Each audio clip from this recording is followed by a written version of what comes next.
Mes chers compatriotes, notre pays est en train d'être détruit sous nos yeux.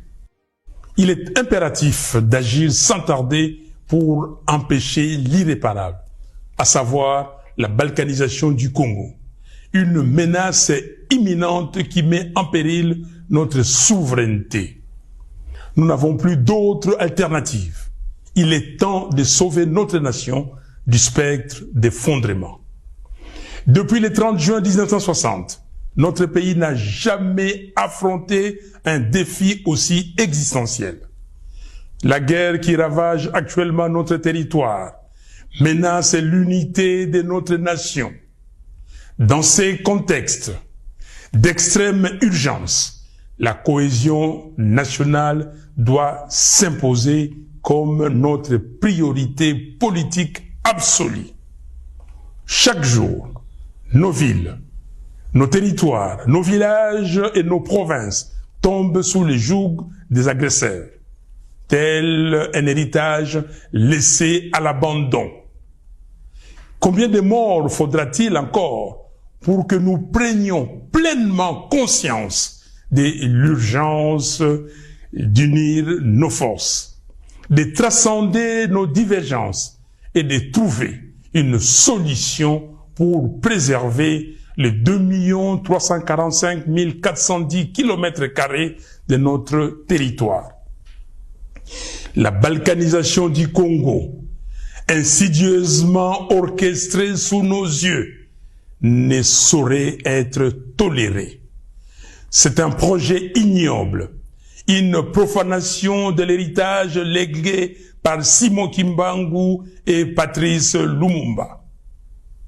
Aujourd'hui, plus que jamais, il incombe à chaque Congolais d'assumer sa part des responsabilités dans la lutte pour la sauvegarde de notre pays. Cette guerre, ces souffrances, ces vies fauchées en grand nombre nous enjoignent à un profond changement d'attitude. Nous ne pouvons plus nous permettre l'inaction ni la complaisance. Il est de notre devoir de contrer ceux qui cherchent à diviser notre peuple et à nous précipiter vers notre propre perte. Face à l'ampleur du désastre, la division interne est un luxe que nous ne pouvons plus nous offrir. L'initiative congolo-congolaise, que nous qualifions de processus de Kinshasa, proposée par la CENCO et l'ECC, constitue une opportunité historique pour mettre fin à la guerre et reconstruire notre pays. Ce projet ne se limite pas à un simple appel à la paix. Il incarne une profonde refonte de notre approche politique, une véritable révolution dans notre manière de vivre ensemble.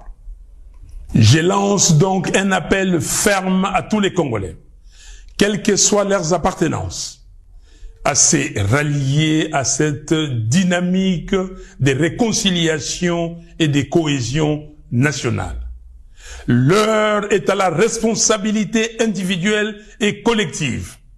Il est temps d'agir pour sauver notre pays. J'exhorte Corneille Nangaa à déposer les armes, à faire prévaloir l'intérêt supérieur de la nation, en pensant à l'intégrité de notre territoire national et surtout à reconnaître les droits inaliénables à la vie de ses frères et sœurs. J'en appelle à Joseph Kabila afin qu'il se remémore tout ce que le Congo lui a donné et qu'il s'engage résolument en faveur de la paix. J'invite Félix Tshisekedi à mesurer l'ampleur du désastre qui accable notre pays et à soutenir sans réserve l'initiative des évêques de la CENCO et des pasteurs de l'ECC. J'encourage enfin l'ensemble des responsables religieux à s'unir derrière ces processus salvateurs pour notre nation.